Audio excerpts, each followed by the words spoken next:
ক'বলৈ ক'লে কংগ্ৰেছৰ পৰাহে জন্ম হৈছে বুলি ক'ব পাৰোঁ। ইণ্ডিয়ান নেশ্যনেল কংগ্ৰেছৰ চিন্স 1991 পৰা মই কংগ্ৰেছত আছিলোঁ। কংগ্ৰেছৰ যিমান পদ আছিলে মই একদম সাধাৰণ আপোনাৰ মণ্ডল লেভেলৰ পৰা ডিষ্ট্ৰিক্ট লেভেলৰ পৰা কৰি আহিছোঁ। এতিয়া যিটো দেখিছোঁ কংগ্ৰেছ দল কি কৰি আছে বা গভৰ্ণমেণ্টে কিমান ছাকচেছ হৈছে সকলোৱে আমাৰ মিডিয়া পাৰ্চনে জানে। সেই গতিকে মই দেখিলোঁ এতিয়া বৰ্তমান যিটো চৰকাৰ party BJP Bharatiya Janata party under the leadership of most energetic youngest CF first sighted leader visionary leader, তেওঁক যিটো কাম কাজ দেখি মই বহুত আনন্দ পাইছোঁ।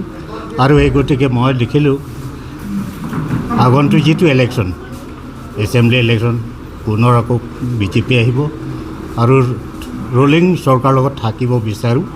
আৰু যিটো under his leadership under the leadership of Narendra Modi, লগতে আমাৰ Assam state chief minister Himanta Biswa Sarma, লগতে আমাৰ কাৰ্বি আংলং ছাৰ তুলিৰাম ৰংহাং, তেওঁলোকৰ লিডাৰশ্বিপ আণ্ডাৰত মই থাকিব বিচাৰিছোঁ। আৰু মই পূৰা হাৰ্ট এণ্ড চ'ল বিজেপিত এজন সাধাৰণ ভোটাৰ হিচাপে কাৰ্যকৰ্তা হিচাপে মই কাম কৰিব বিচাৰোঁ।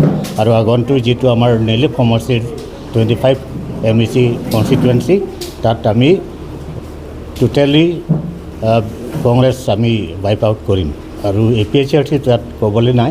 সেই গতিকে নিশ্চয় আগন্তুক যিটো ইলেকশ্যন হ'ব আমাৰ নেলিপ 25 কনষ্টিটুৱেঞ্চি বিজেপি বিপুল ভোটৰ পৰা জিকি আহিব। আৰু আমি সদায় কাৰ্যকৰ্তা হিচাপে বিজেপিত মই থাকিম। সৰ্বপ্ৰথমে আপোনালোকৰ প্ৰাগ নিউজক মই আন্তৰিকতা ধন্যবাদ জনাইছোঁ। মই ইয়াকে ক'ব বিচাৰোঁ, মই বৰ্তমান কংগ্ৰেছত কাম কাজ কৰি আছিলোঁ সদস্য হিচাপে। আৰু মই কংগ্ৰেছ দলৰ পাৰ্টীৰ পৰা ভাৰতীয় জনতা পাৰ্টীলৈ অহাৰ মোৰ মুখ্য উদ্দেশ্য হৈছে তেওঁবিলাকৰ যিখিনি কাম কাজ আজি সকলো দিশতে চব ভাৰতবৰ্ষৰ সকলো দিশতে চাওক, অসমত চাওক, কাৰ্বি আংলং ডিষ্ট্ৰিক্ট চাওক, চৌদিশে আমাৰ জনতা পাৰ্টীৰ বহু কাম আজি আমি ইতিহাসত লুটিয়ালোঁ।